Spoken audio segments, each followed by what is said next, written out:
அரசுமுறை பயணமாக பிரதமர் மோடி செப்டம்பரில் புருனே, சிங்கப்பூர் நாடுகளுக்கு செல்கிறார். இந்தியா புருனே இடையே நட்புறவு ஏற்பட்டதன் 40ஆம் ஆண்டையொட்டி வரும் செப்டம்பர் 3, 4 மோடி புருனே செல்கிறார். புருனே சுல்தான் ஹசனல் பொல்கையாவை சந்தித்து பேசவுள்ளார். பின்னர் அங்கிருந்து சிங்கப்பூர் செல்கிறார். சிங்கப்பூரில் நடக்கும் வட்டமேசை மாநாட்டில் இந்திய அமைச்சர்கள் சிலர் பங்கேற்கின்றனர். மோடியும் அதில் பங்கேற்ற பின்பு செப்டம்பர் 5 இந்தியா திரும்புவார் என இந்திய வெளியுறவு அமைச்சகம் தெரிவித்துள்ளது. தமிழக அரசு உறுதியளித்தபடி PM ஸ்ரீ திட்ட ஒப்பந்தத்தில் கையெழுத்திட வேண்டும் என முதல்வர் ஸ்டாலினுக்கு மத்திய அமைச்சர் தர்மேந்திர பிரதான் கடிதம் எழுதியுள்ளார். அதில் சமக்ரா சிக்ஷா திட்டத்தை தமிழகம் செயல்படுத்தி வருவதால் கல்வித்தரத்தை உயர்த்த PM ஸ்ரீ திட்டத்தை ஏற்பது அவசியம். புதிய கல்விக் கொள்கை நாடு முழுவதும் மாணவர்களை சென்றடைய வேண்டும். குழந்தைகளின் கல்வி எதிர்காலத்திற்கு அரசியல் கொள்கைகள் குறுக்கீடுகள் தடையாக இருக்கக்கூடாது என கூறியுள்ளார். சென்னையில் ஃபார்முலா 4 கார் ரேஸ் நடக்க உள்ள தீவுத்திடல் பகுதியில் அமைச்சர் உதயநிதி ஆய்வு செய்தார். போக்குவரத்து முன்னெச்சரிக்கை நடவடிக்கைகள் பற்றி அதிகாரிகளிடம் கேட்டார்.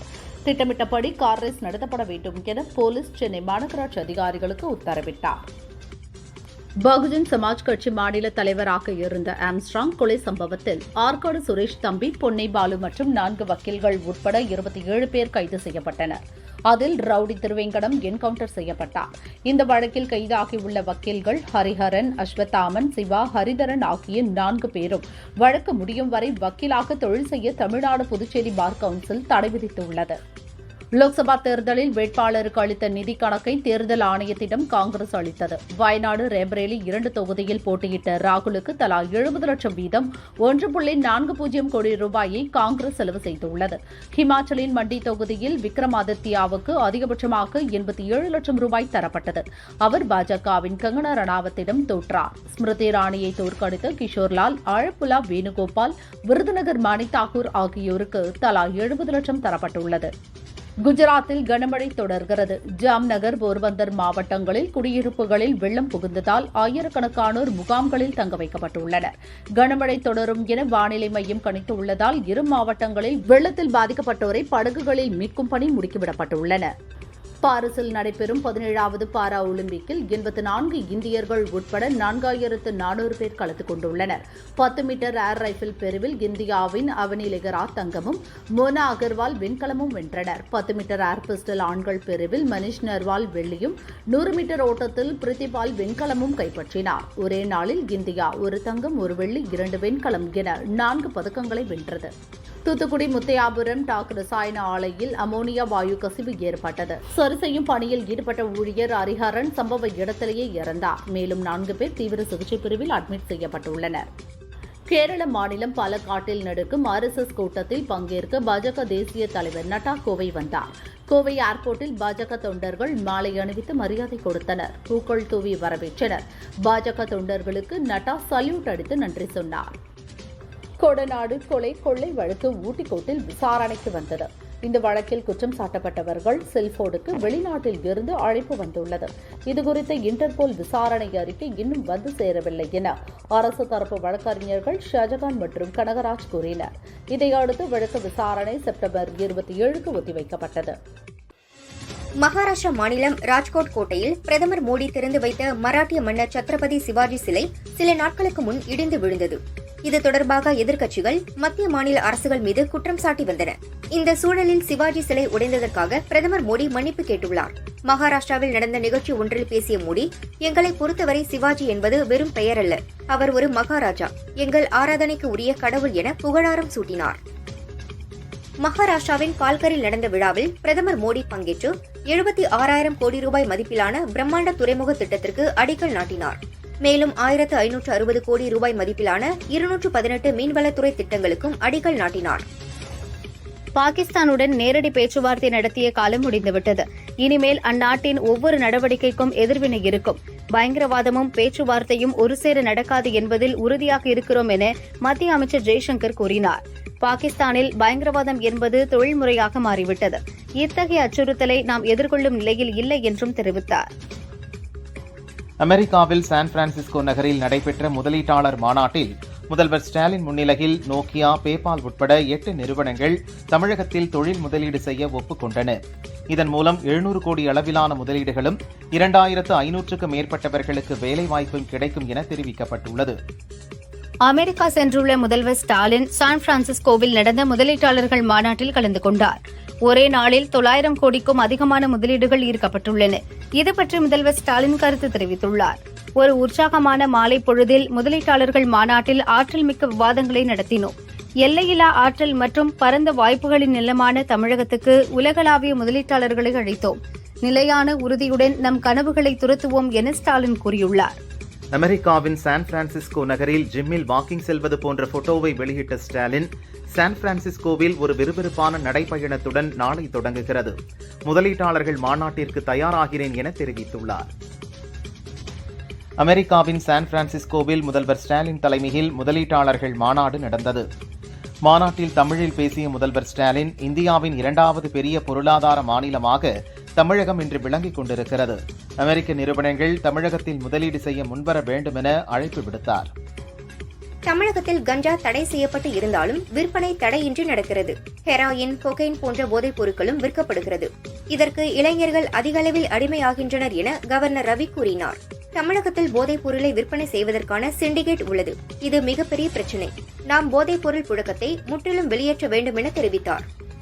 தமிழக பாஜக தலைவர் அண்ணாமலை மேற்படிப்புக்காக லண்டன் சென்றுள்ளார். இந்நிலையில் அவரது பணிகளை கவனித்து தமிழக பாஜகவை நிர்வகிக்க மூத்த தலைவர் H. ராஜா தலைமையில் 6 பேர் கொண்ட ஒருங்கிணைப்பு குழு அமைக்கப்பட்டுள்ளது. அந்த குழுவில் சக்கரவர்த்தி, கனக சபாபதி, முருகானந்தம், ராமசீனிவாசன், சேகர் ஆகியோர் இடம்பெற்றுள்ளனர். பாலியல் பலாத்கார குற்றவாளிக்கு கடுமையான தண்டனை கொடுக்க சட்டம் இயற்ற வேண்டும். இதுபோன்ற உணர்ச்சிகரமான பிரச்சினைக்கு உங்களிடமிருந்து எந்த பதிலும் வரவில்லை என பிரதமர் மோடிக்கு மேற்குவங்க முதல்வர் மம்தா மீண்டும் கடிதம் எழுதியுள்ளார். JMM கட்சியிலிருந்து விலகிய ஜார்க்கண்ட் முன்னாள் முதல்வர் சம்பாய் சோரென் ராஞ்சியில் நடந்த நிகழ்ச்சியில் பாஜகவில் இணைந்தார். அவருக்கு ஜார்க்கண்ட் பாஜக தலைவர் பாபுலால் மராண்டி பாஜகவில் இணைந்ததற்கான கடிதத்தை வழங்கினார். நிகழ்ச்சியில் மத்திய அமைச்சர் சிவராஜ் சிங் சௌஹான், அசாம் முதல்வர் ஹிமந்த பிஸ்வ சர்மா உள்ளிட்ட தலைவர்கள் பங்கேற்றனர். தமிழகத்தில் மட்டும்தான் குற்றங்கள் இல்லாத பள்ளிகள் உள்ளன. பாலியல் ரீதியான குற்றங்கள் அங்கொன்றும் இங்கொன்றும் நடக்கலாம். குற்றம் செய்பவர்கள் மீது பாகுபாடின்றி நடவடிக்கை எடுக்கப்பட்டு வருகிறது என சபாநாயகர் அப்பாவு கூறினார். இந்தியாவிலேயே தமிழகத்தில்தான் கல்வி சிறப்பாக உள்ளது. தமிழக கல்வி முறைதான் முன்மாதிரியான கல்வி முறை என்றும் தெரிவித்தார். கோவை ஏர்போர்ட்டில் குரங்கம்மை நோய் தடுப்பு நடவடிக்கைகள் குறித்து சுகாதாரத்துறை அமைச்சர் மா சுப்பிரமணியன் ஆய்வு மேற்கொண்டார். தமிழகம், கேரளா உட்பட இந்தியாவில் இதுவரை குரங்கம்மை நோய் பாதிப்பு இல்லை. இருந்தாலும் தமிழக கேரள எல்லையோர பகுதிகளில் தொடர்ந்து மருத்துவ கண்காணிப்பினை செய்து வருகிறோம் எனவும் மா சுப்பிரமணியம் கூறினார். சிலை கடத்தல் வழக்கில் முன்னாள் IG பொன்மாணிக்கவேலுக்கு ஹைகோர்ட் மதுரை கிளை நிபந்தனையுடன் முன்ஜாமீன் வழங்கியுள்ளது. 4 வாரங்களுக்கு தினந்தோறும் CBI அலுவலகத்தில் கையெழுத்திட வேண்டும் என நிபந்தனை விதிக்கப்பட்டுள்ளது. நடிகரும் தவேக கட்சியின் தலைவருமான விஜய் இன்று சென்னை விமான நிலையத்திலிருந்து தனி விமானம் மூலம் மகாராஷ்டிரா அகமது நகரில் அமைந்துள்ள ஷீரடி சாய்பாபா கோவிலுக்கு சென்றார். செப்டம்பரில் தி கோட் பட ரிலீஸ் மற்றும் தனது கட்சியின் முதல் மாநில மாநாடு நடைபெறுவதால் சிறப்பு வழிபாடு நடத்த விஜய் ஷீரடி சென்றுள்ளதாக சொல்லப்படுகிறது. சூப்பர் ஸ்டார் ரஜினிகாந்த் சாய்பாபா பக்தர் என்பதால் தளபதியும் அவரை பின்பற்றுகிறார் என்ற பேச்சும் எழுந்துள்ளது. உலகமே பாராட்டும் அளவிற்கு முருகன் முத்தமிழ் மாநாடு நடைபெற்றிருப்பதால் எதிர்க்கட்சியினர் வசைபாடத்தான் செய்வார்கள் என இந்து சமய அறநிலையத்துறை அமைச்சர் சேகர் பாபு கூறினார்.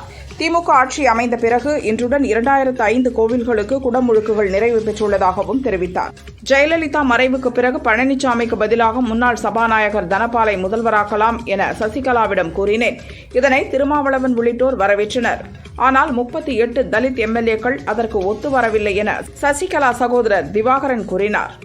நடிகர் விஜய் போன்றவர்கள் கட்சி ஆரம்பித்துள்ளதை எளிதாக எடுத்துக் கொள்ளக்கூடாது. நமது வாக்கு வங்கியை உயர்த்த வேண்டும் என திமுக நிர்வாகிகள் ஆலோசனை கூட்டத்தில் அமைச்சர் மூர்த்தி பேசினார். 2026 சட்டசபை தேர்தலில் 200க்கும் மேற்பட்ட தொகுதிகளை கைப்பற்ற வேண்டும் என்றும் சொன்னார். ஆம் ஆத்மி கட்சியின் சிசோடியாவுக்கு 15 மாதம் கழித்து ஜாமீன் வழங்கப்பட்ட நிலையில் BRS தலைவர் MLC கவிதாவுக்கு 5 மாதத்தில் ஜாமீன் வழங்கியதாக தெலங்கானா முதல்வர் ரேவந்த் ரெட்டி கருத்து தெரிவித்திருந்தார். அவரது இந்த கருத்துக்கு சுப்ரீம் கோர்ட் அதிருப்தி வெளியிட்டது. இந்நிலையில் இந்திய நீதித்துறை மீது தான் மிகுந்த மரியாதை மற்றும் நம்பிக்கை வைத்திருப்பதாக கூறி சுப்ரீம் கோர்ட்டிடம் மன்னிப்பு கேட்டுள்ளார். நடிகையும் ஹிமாச்சலின் மண்டி தொகுதியின் பாரதிய ஜனதா MPயுமான கங்கனா ரணாவத் விவசாயிகள் போராட்டம் தொடர்பாக பேசியது சர்ச்சையானது. இந்நிலையில் கங்கனா ரணாவத்தை அக்கட்சி தலைவரும் மத்திய சுகாதாரத்துறை அமைச்சருமான நட்டா நேரில் அழைத்து கண்டித்துள்ளார். கோடநாடு கொலை கொள்ளை வழக்கு விசாரணை செப்டம்பர் 27ஆம் தேதிக்கு ஒத்திவைக்கப்பட்டது. சிபிசிஐடி தரப்பில் கால அவகாசம் கேட்கப்பட்டதை அடுத்து விசாரணையை கோர்ட் ஒத்திவைத்தது. கொல்கத்தா பயிற்சி பெண் மருத்துவர் பாலியல் வன்கொடுமை செய்து கொலை செய்யப்பட்ட விவகாரத்தில் ஆர்ஜிகர் மருத்துவமனை அதிகாரிகள் மற்றும் கொலை செய்யப்பட்ட மருத்துவரின் பெற்றோருக்கும் இடையேயான போன் உரையாடல் கசிந்துள்ளது. மொத்தம் 3 ஆடியோ கிளிப்புகள் வெளியாகியுள்ளது. 71, 46 மற்றும் 28 வினாடிகளை கொண்டுள்ளது. இந்த ஆடியோ சமூக வலைதளங்களில் பரவி வருகிறது. சென்னையில் இன்று முதல் செப்டம்பர் 1ஆம் தேதி வரை ஃபார்முலா 4 கார் பந்தயம் நடைபெறவுள்ளது. இதையொட்டி தீவுத்திடலை சுற்றியுள்ள பிரதான சாலைகளில் போக்குவரத்து மாற்றங்கள் செய்யப்பட்டுள்ளதாக பெருநகர சென்னை போக்குவரத்து காவல்துறை தெரிவித்துள்ளது. மகளிர் விடுதியில் மாணவிக்கு ஒப்பந்த பணியாளர் பாலியல் தொல்லை கொடுத்த சம்பவம் வருத்தமளிப்பதாக திருச்சி NIT கல்லூரி விளக்கம் அளித்துள்ளது. வரும் காலங்களில் மாணவ மாணவிகள் பாதுகாப்பில் மிகுந்த எச்சரிக்கையுடன் இருக்க அறிவுறுத்தப்பட்டுள்ளது. இனி இதுபோன்ற நிகழ்வுகள் நடக்கா வண்ணம் நடவடிக்கை எடுக்கப்படும் என்றும் தெரிவித்துள்ளது. மலையாள நடிகரும் கொல்லம் தொகுதி மார்க்சிஸ்ட் MLAவுமான முகேஷ் பாலியல் புகாரில் சிக்கியுள்ளார். முகேஷ் பதவி விலக வலியுறுத்தி திருவனந்தபுரத்தில் காங்கிரஸ் மகளிர் அணியினர் போராட்டத்தில் ஈடுபட்டனர். அவர்களை கலைக்க போலீசார் தண்ணீரை பீச்சு அடித்தனர். போலீசாரின் தாக்குதலையும் மீறி பெண்கள் போராட்டத்தை தொடர்ந்தனர். டாடாவின் ஏர் இந்தியா நிறுவனத்துடன் சிங்கப்பூரில் விஸ்தாரா நிறுவனம் நம்பர் 12 முறைப்படி இணைகிறது. அந்நிய நேரடி முதலீட்டை ஊக்குவிக்கும் பொருட்டு இந்த 2 நிறுவனங்களின் இணைப்பிற்கு இந்திய அரசின் NCLT கடந்த ஜூன் மாதம் ஒப்புதல் அளித்தது. எனவே செப்டம்பர் 3 முதல் விமான முன்பதிவு இருக்காது என்றும் நவம்பர் 11ஆம் தேதி விஸ்தாரா பெயரில் கடைசியாக விமானம் இயக்கப்படும் என விஸ்தாராவின் CEO அறிவித்துள்ளார். மும்பையின் காட்கோப்பர் பகுதியில் பார்க்கிங்கில் காரை நிறுத்த நடந்த போட்டியில் முன்னால் சென்ற ஆடி கார் மீது ஓலா டாக்ஸி மோதியது. உடனே ஆடி காரில் இருந்து இறங்கிய ரிஷப் பிபாஸ் சக்கரவர்த்தி என்பவர் ஓலா டிரைவரை சரமாரியாக தாக்கி தூக்கி தரையில் அறைந்தார். இதில் ஓலா டிரைவர் சிறிது நேரம் மூச்சு பேச்சின்றி கிடக்கும் CCTV காட்சிகள் வெளியாகி காண்போரை அதிர்ச்சி அடைய வைத்துள்ளது. தொடர்ந்து ஹாஸ்பிட்டலில் அட்மிட் செய்யப்பட்ட ஓலா டிரைவரின் வாக்குமூலத்தை பெற்ற போலீசார் சக்கரவர்த்தி மற்றும் அவரது மனைவி மீது வழக்கு பதிந்தனர். சுப்ரீம் கோர்ட்டில் நிலுவையில் உள்ள வழக்குகளின் எண்ணிக்கை 83,000ஆக உயர்ந்துள்ளது. இதுவரை இல்லாத அளவுக்கு அதிக அளவில் வழக்குகள் நிலுவையில் உள்ளதாக தகவல்கள் வெளியாகியுள்ளது. மகாராஷ்டிரா மாநிலம் சிந்துதுர்கில் சத்ரபதி சிவாஜி சிலை உடைந்து விழுந்த வழக்கில் சேட்டன் பாட்டீல் என்பவரை மராட்டிய போலீசார் கைது செய்தனர். வக்ஃபு வாரிய திருத்த மசோதா 2024 குறித்து நாட்டு மக்களிடம் பார்லிமெண்ட் நிலைக்குழு கருத்து கேட்டுள்ளது. லோக்சபாவில் அறிமுகம் செய்யப்பட்ட அந்த மசோதாவை ஆய்வு செய்து அறிக்கை அளிக்க ஜெகதாம்பிகா பால் தலைமையிலான நிலைக்குழுவுக்கு அனுப்பப்பட்டுள்ளது. அக்குழு பொதுமக்கள் மற்றும் நிபுணர்கள் உள்ளிட்டோர் தங்களது கருத்துக்களை தபால் மூலம் அனுப்ப கேட்டுக் கொண்டுள்ளது. டெல்லியில் சக ஊழியரின் பிரியாவிடை விழாவில் உற்சாகமாக டான்ஸ் ஆடிக்கொண்டிருந்த காவல்துறை இளம் தலைமை காவலர் ரவிக்குமார் மாரடைப்பால் உயிரிழந்தார். 45 நாட்களுக்கு முன்புதான் ரவிக்குமாருக்கு ஆஞ்சியோகிராபி செய்யப்பட்டிருந்தது. அவரது இறுதி தருணங்கள் தொடர்பான வீடியோ இணையத்தில் வெளியாகியுள்ளது. 2025ஆம் ஆண்டு முதல் தேர்வு அறைகளில் CCTV கேமரா பொருத்த CBSE உத்தரவிட்டுள்ளது. தேர்வில் முறைகேடு நடப்பதை தடுக்க முன்னெச்சரிக்கை நடவடிக்கை எடுப்பது குறித்து கடந்த ஜூன் மாதம் CBSE ஆலோசனை நடத்தியது. CBSE சேர்மன் ராகுல் சிங் தலைமையில் தேர்வு மையங்கள் மற்றும் அறைகளை வீடியோ ரெக்கார்ட் செய்து பதிவேற்ற முடிவு செய்யப்பட்டது. கேமரா பொருத்தும் செலவில் பாதியை ஏற்பதாகவும் CBSE கூறியுள்ளது. சென்னையிலிருந்து ஷீரடிக்கு வரும் செப்டம்பர் 21ஆம் தேதியிலிருந்து மீண்டும் தினசரி விமான சேவையை இண்டிகோ நிறுவனம் துவங்க உள்ளது. சென்னையில் மதியம் 2:30 மணிக்கு புறப்படும் விமானம் மாலை 4:30 மணிக்கு ஷீரடிக்கு வந்தடையும். ஷீரடியிலிருந்து மாலை 5 மணிக்கு புறப்படும் விமானம் இரவு 7 மணிக்கு சென்னை வந்தடையும் என அந்நிறுவனம் தெரிவித்துள்ளது. டில்லி கவுன்சிலரும் முன்னாள் MLAவுமான ராம்சந்தர் சில தினங்களுக்கு முன் பாரதிய ஜனதாவில் இணைந்தார். தற்போது மீண்டும் ஆம் ஆத்மியில் இணைந்து விட்டார். கெஜ்ரிவால் கனவில் வந்தார். பாரதிய ஜனதாவில் சேர்ந்ததற்கு திட்டினார். நான் ஆம் ஆத்மி கட்சியின் ராணுவ வீரர். பாரதிய ஜனதாவில் இணைந்தது நான் எடுத்த தவறான முடிவு.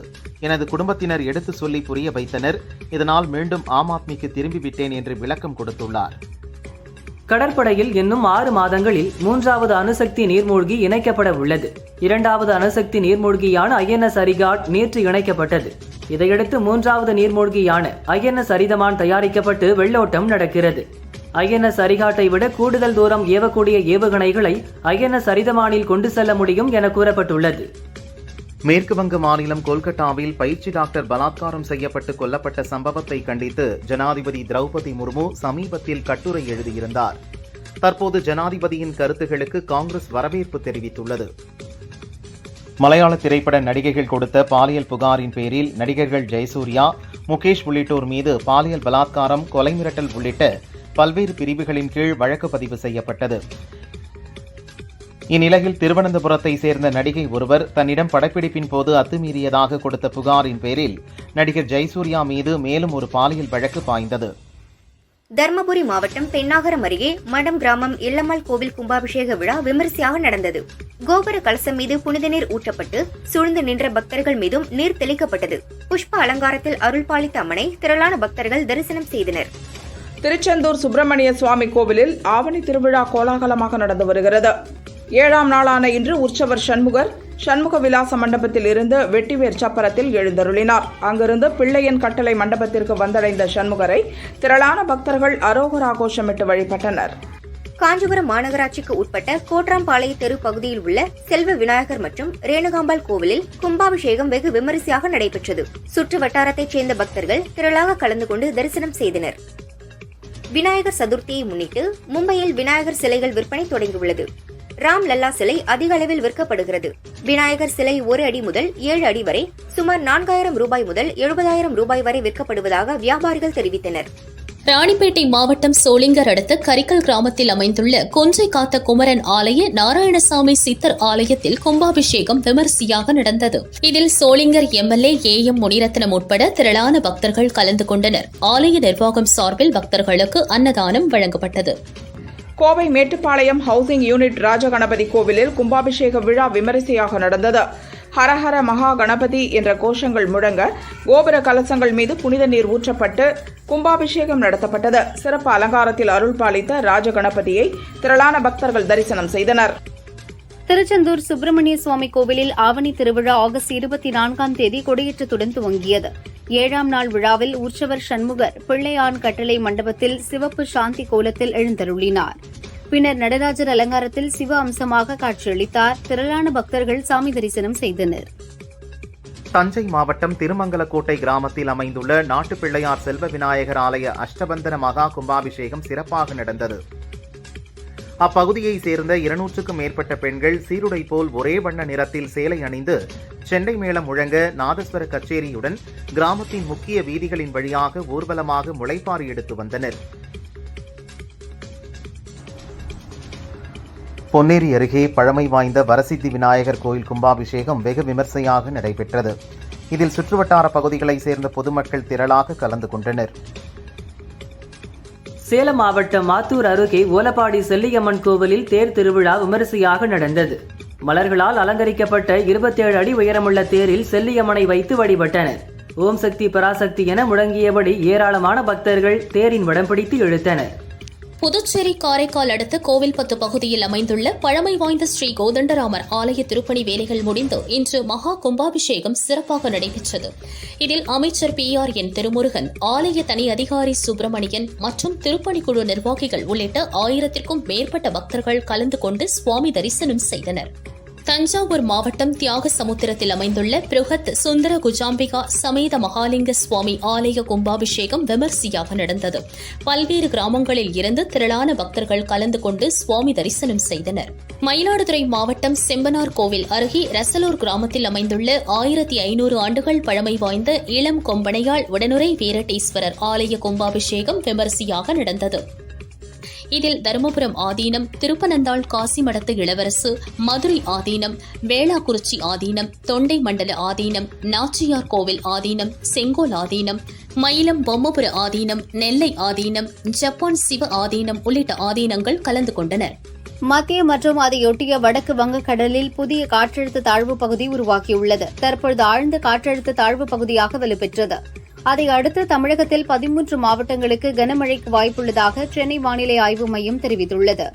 சென்னையில் அடுத்த 48 மணி நேரத்திற்கு வானம் ஓரளவு மேகமூட்டத்துடன் காணப்படும் எனவும் எச்சரித்துள்ளது. கரூர் மாவட்டம் குளித்தலை கடம்பர் கோவில் அருகே உள்ள டீ கடையில் கார்த்தி என்பவர் பருப்பு வடை வாங்கி சாப்பிட்டுள்ளார். வடைக்குள் எலி இருந்ததைக் கண்டு அதிர்ச்சி அடைந்தார். கடை உரிமையாளர் பாபுவிடம் தெரிவித்தும் அவர் கண்டுகொள்ளாததால் குளித்தலை போலீசில் புகார் அளித்தார். போலீசார் மற்றும் நகராட்சி அதிகாரிகள் டீ கடைக்கு சீல் வைத்தனர். பாதிக்கப்பட்ட கார்த்திக் குளித்தலை அரசு ஹாஸ்பிட்டலில் சிகிச்சை பெறுகிறார். இளநிலை கால்நடை மருத்துவ அறிவியல் படிப்புக்கான கலந்தாய்வு செப்டம்பர் 4ஆம் தேதி தொடங்குகிறது. 7.5% இடஒதுக்கீட்டுக்கான கலந்தாய்வு 5ஆம் தேதி நடைபெறுகிறது. தென்காசி மாவட்டம் குற்றாலம் அருகே உள்ள காசி மேஜர்புரம் ஊராட்சி மன்ற தலைவராக இருப்பவர் குத்தாலம் இசக்கி பாண்டியன்.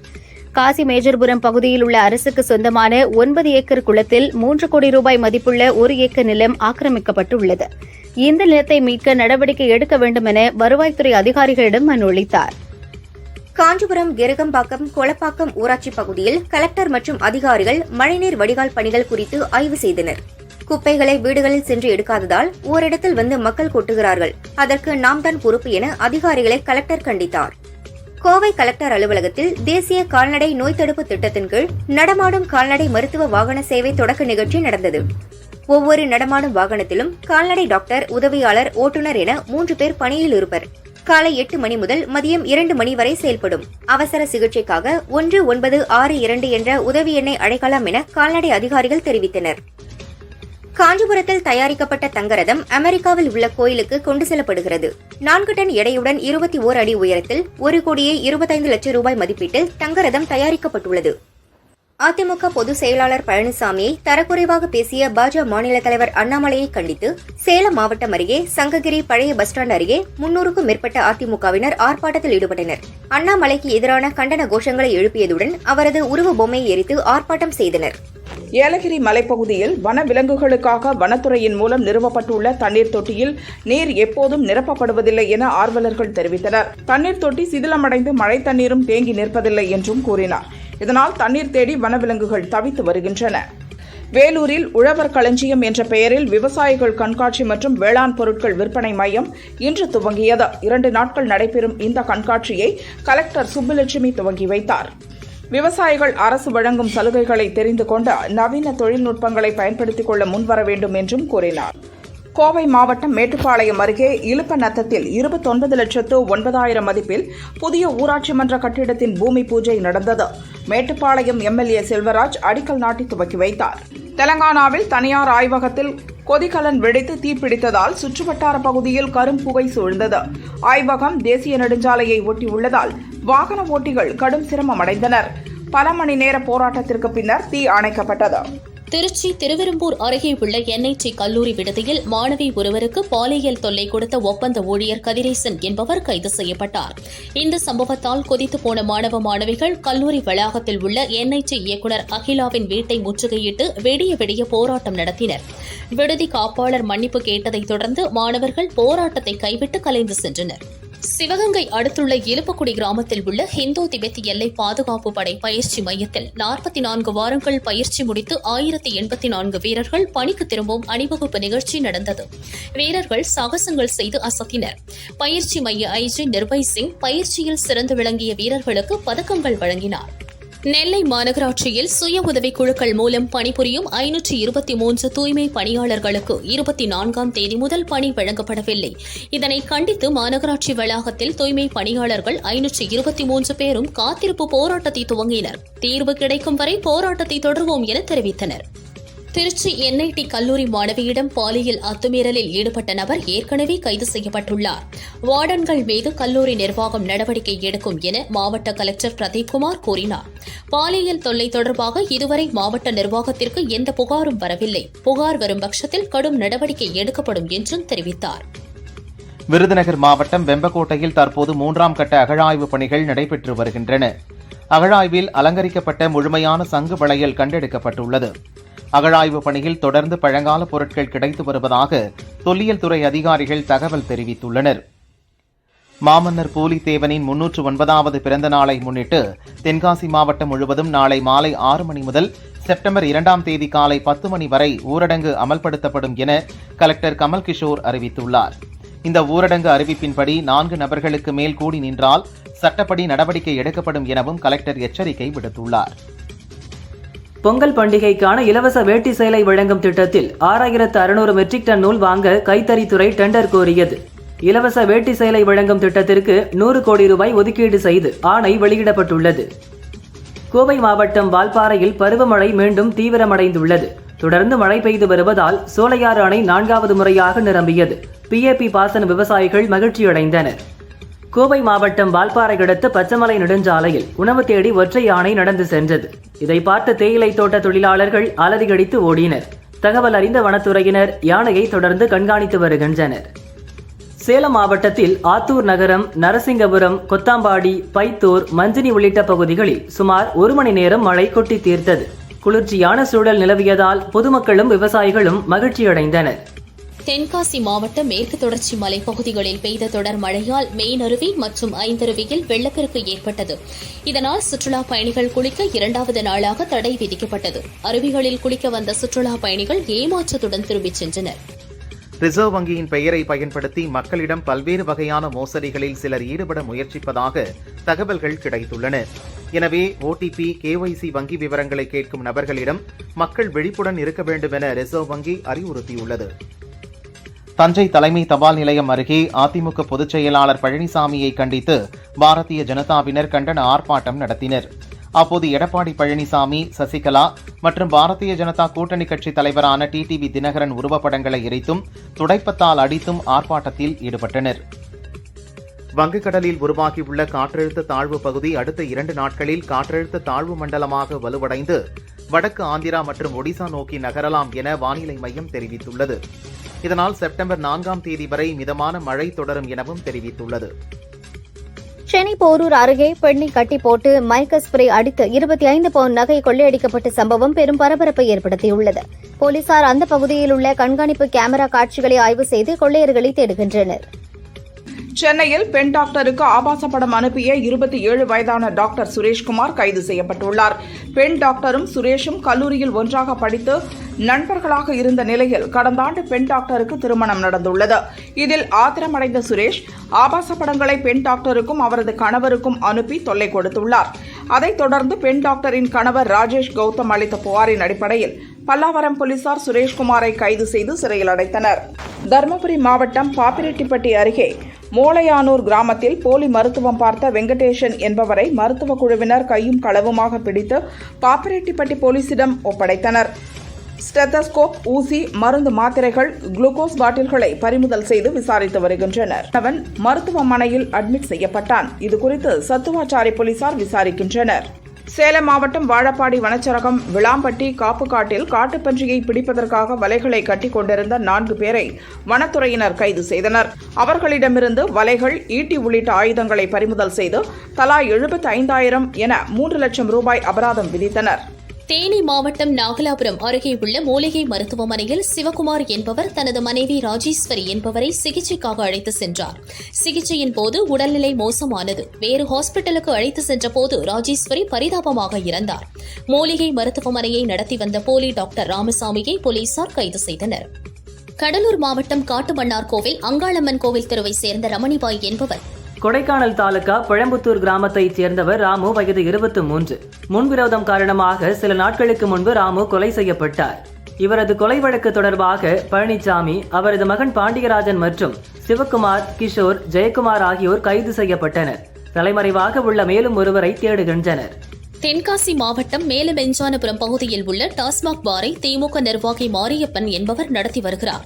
இங்கு சட்டவிரோதமாக மதுபானம் விற்றதை போலீசார் கண்டுபிடித்தனர். பார் உரிமையாளர் மாரியப்பன் கைது செய்யப்பட்டார். வேலூர் மாவட்டம் குடியாத்தம் அடுத்த மேலாளத்தூர் கிராமத்தில் சதீஷ்குமார் என்பவருக்கு சொந்தமான ஹோட்டலில் இருந்து 70 வெளிமாநில மது பாக்கெட்டுகளை போலீசார் பறிமுதல் செய்தனர். சதீஷ்குமாரை கைது செய்து விசாரித்ததில் கர்நாடக மாநிலத்திலிருந்து ரயில் மூலம் மது பாக்கெட்டுகள் மறைத்தெடுத்து வந்து விற்பனை செய்தது தெரியவந்தது. சிதம்பரம் நடராஜர் கோயிலில் கனகசபை மீது ஏறி தரிசனம் செய்ய ரூபாய் 200 அங்கிருந்து தீட்சிதர்கள் சிலர் பக்தர்களிடம் வசூலித்ததாக நகர காவல் நிலையத்தில் ஜெயசீலா என்பவர் புகார் அளித்தார். மனுவை பெற்றுக்கொண்ட இன்ஸ்பெக்டர் ரமேஷ் பாபு இதுகுறித்து விசாரணை செய்து நடவடிக்கை எடுப்பதாக கூறினார். ஆந்திராவில் பொறியியல் கல்லூரியின் மாணவிகள் விடுதி குளியல் அறையில் மாணவர்கள் ரகசிய கேமரா வைத்த சம்பவம் பெரும் அதிர்ச்சியை ஏற்படுத்தியுள்ளது. இதை கண்டித்து மாணவிகள் விடுதி வளாகத்தில் செல்போன் டார்ச் லைட் அடித்து நள்ளிரவில் போராட்டம் நடத்தினர். உயிர்கள் வாழ்வதற்கான தன்மைகளை கொண்ட புதிய வெளிப்புற கிரகத்தை நாசாவின் எக்ஸ்லோ பிளானட் சர்வே சேட்டலைட் விஞ்ஞானிகள் கண்டுபிடித்துள்ளனர். இந்த புதிய கோளுக்கு கிளையேஸ் 12b என பெயரிடப்பட்டுள்ளது. டுவார்ஃப் விண்மீனை இந்த கிரகம் ஒருமுறை சுற்றிவர 12.8 நாட்கள் எடுத்துக்கொள்கிறது. பூமி மற்றும் வீனஸ் ஆகிய கிரகங்களின் எடைக்கு இடைப்பட்ட எடையில் உள்ள இந்த கிரகத்தில் திரவ நீர் இருக்க அதிக வாய்ப்புள்ளதாக விஞ்ஞானிகள் தெரிவித்துள்ளனர். அமெரிக்க ஜனாதிபதி தேர்தல் என்பது அமெரிக்காவின் எதிர்காலத்திற்கான போராட்டம் என கமலா ஹாரிஸ் தெரிவித்தார். இந்த தேர்தலில் நாம் கடுமையான பணிகளை செய்ய வேண்டியுள்ளது. ஆனால் கடினமாக உழைப்பது நமக்கு புதிதல்ல என்றும் தெரிவித்தார். குழந்தைகளுக்கு போலியோ சொட்டு மருந்து கொடுக்கவில்லை என்றால் ஆபத்து என உலக சுகாதார அமைப்பு எச்சரிக்கை விடுத்த நிலையில் இஸ்ரேல் ஹமாஸ் இடையே நடந்து வரும் போர் 3 நாட்களுக்கு இடைநிறுத்தம் செய்யப்பட்டுள்ளது. போலியோவுக்கான பிரச்சாரம் வரும் ஞாயிற்றுக்கிழமை தொடங்க உள்ளதாக உலக சுகாதார அமைப்பின் மூத்த அதிகாரி தெரிவித்துள்ளார். பிரான்ஸ் தலைநகர் பாரிஸில் நடக்கும் பாராலிம்பிக் தொடரில் 10 மீட்டர் ஏர் ரைபிள் துப்பாக்கிச் சுடுதலில் இந்திய வீராங்கனை அவனி லேகரா தங்கப்பதக்கம் வென்று அசத்தினார். அதே பிரிவில் இந்தியாவின் மோனா அகர்வால் வெண்கலம் வென்றார். கோவாவில் நடந்த சர்வதேச சிலம்ப போட்டியில் 15 தங்கம் 2 வெள்ளிப் பதக்கங்களை பெற்று தமிழகம் திரும்பிய பள்ளி மாணவர்களுக்கு விமான நிலையத்தில் உற்சாக வரவேற்பு அளிக்கப்பட்டது. பாரிஸ் பாராலிம்பிக்கில் 17 வயதாகும் இந்திய வில்வித்தை வீராங்கனை ஷீதல் தேவி மகளிர் தனிநபர் தரவரிசை சுற்றில் 2ஆம் இடம் பிடித்து ரவுண்ட் ஆஃப் 16 சுற்றுக்கு முன்னேறியுள்ளார். பிறக்கும்போது 2 கைகளையும் இழந்த அவர் தனது கால்களால் அம்பை எய்து 720க்கு 703 புள்ளிகளை பெற்று 1 புள்ளி வித்தியாசத்தில் உலக சாதனையை நழுவவிட்டுள்ளார். துருக்கி வீராங்கனை 704 புள்ளியில் முதலிடம் பிடித்து உலக சாதனை படைத்தார். திரையுலகில் பெண்களுக்கு நடக்கும் பாலியல் ரீதியான பிரச்சினைகள் ஒவ்வொன்றாக வெளிவரும் சூழலில் இந்த சம்பவத்தால் மலையாள நடிகர் சங்கம் தங்களது பதவியை ராஜினாமா செய்தனர். இதுபற்றி நடிகை பார்வதி கூறுகையில், ஹேமா கமிஷன் அறிக்கை எங்களது சினிமா பெண்கள் நல அமைப்பு முன்னெடுத்த போராட்டத்திற்கு கிடைத்த வெற்றி. இந்த அளவுக்கு நிலைமை சீரியஸாக சென்றுள்ள நிலையில் மலையாள நடிகர் சங்கத்தினர் அதற்கான தீர்வை முன்னெடுக்காமல் ராஜினாமா செய்தது குழைத்தனம். இதனால் பாதிக்கப்பட்டவர்களின் மீதான குற்றச்சாட்டுகள் மறைக்கப்பட்டு இவர்கள் ராஜினாமா செய்தது மட்டுமே பெரிதாக பேசப்படுகிறது என்று கடுமையாக சாடியுள்ளார். மணிரத்னம் இயக்கத்தில் கமல், சிம்பு, த்ரிஷா மற்றும் பலர் நடிக்கும் படம் தக் லைஃப். சமீபத்தில் சிம்பு சம்பந்தப்பட்ட சண்டை காட்சிகள் சென்னையில் 2 நாட்கள் நடந்தது. ஸ்டண்ட் மாஸ்டர்கள் அன்பரிவ் அந்த சண்டை காட்சிகளை படமாக்கினர். அந்த 2 நாட்கள் சிம்புவிற்கு கடும் ஜுரம் இருந்ததா, இருப்பினும் அதை பொருட்படுத்தாமல் நடித்துக் கொடுத்துள்ளார். வெங்கட் பிரபு இயக்கத்தில் விஜய், பிரசாந்த், பிரபுதேவா உள்ளிட்டோர் நடிப்பில் செப்டம்பர் 5 வெளியாக உள்ள படம் தி கோட். இப்படத்தின் அனைத்து வேலைகளும் முடிந்துவிட்டது. இதுபற்றி வெங்கட் பிரபு, எல்லா காலத்திலும் சிறந்தது, கடைசி சவுண்ட் மிக்சிங் முடிந்தது, நன்றி என குறிப்பிட்டு அதற்காக பணி செய்த தனது தம்பி பிரேம்ஜி, உதவி இயக்குநர், சவுண்ட் மிக்சிங் குழுவினர் உடன் எடுத்த போட்டோவை பகிர்ந்துள்ளார். தெலுங்கு நடிகரான நாகார்ஜுனா ஏற்கனவே தமிழில் சில படங்களில் நடித்துள்ளார். இப்போது குபேரா, கூலி படங்களில் நடிக்கிறார். இவற்றில் லோகேஷ் இயக்கத்தில் ரஜினி நடித்து வரும் கூலி படத்திலிருந்து அவரின் முதல் பார்வை வெளியானது. இதுபற்றி நாகார்ஜுனா வெளியிட்டுள்ள பதிவில், நன்றி லோகி, கைதி படத்திலிருந்தே உங்களுடன் பணிபுரிய காத்திருக்கிறேன். தலைவருடன் திரையை பகிர்ந்து கொள்ளவும் எதிர்நோக்கியுள்ளேன் என குறிப்பிட்டுள்ளார். நடிகர் ஜீவா, நடிகை பிரியா பவானி சங்கர் இணைந்து பிளாக் என்ற படத்தில் நடித்துள்ளனர். KJ பாலசுப்ரமணி இயக்கியுள்ளார். படப்பிடிப்பு முடிந்து மற்ற பணிகள் நடக்கின்றன. ஒரே இரவில் நடக்கும் கதையாக 2 கதாபாத்திரங்களை மட்டுமே பிரதானப்படுத்தி நொடிக்கு நொடி த்ரில்லாக உருவாக்கியுள்ளது. சினிமாவில் வாய்ப்புக்காக யாராவது அட்ஜஸ்ட்மெண்ட் செய்ய சொன்னால் அவர்களை செருப்பால் அடியுங்கள் என நடிகர் விஷால் தெரிவித்தார். இதற்கு நடிகை ஸ்ரீரெட்டி, என்னிடம் நிறைய செருப்புகள் உள்ளன, உங்களுக்கு ஒன்று வேண்டுமா என பதிவிட்டிருந்தார். ஒவ்வொரு பெண்களின் வாழ்விலும் நரிகளின் கதை உள்ளது. பெண்கள் அந்த நரிகளுக்கு விருந்தளித்து உணவளிக்க வேண்டும். ஒரு ஆணை விட பெண்கள் அதிகமான உழைப்பை கொடுத்தாலும் விருந்துகள் கொடுக்க வேண்டிய கட்டாயம் உள்ளது. பெண்கள் கஷ்டப்பட்டு தங்கள் இலக்கை அடைவதற்கு சில ஆண்கள் முதுகெலும்பாகவும் பல ஆண்கள் நரிகளாகவும் மாறுகிறார்கள். என்ன பரிதாபமான உலகம் இது என பதிவிட்டுள்ளார்.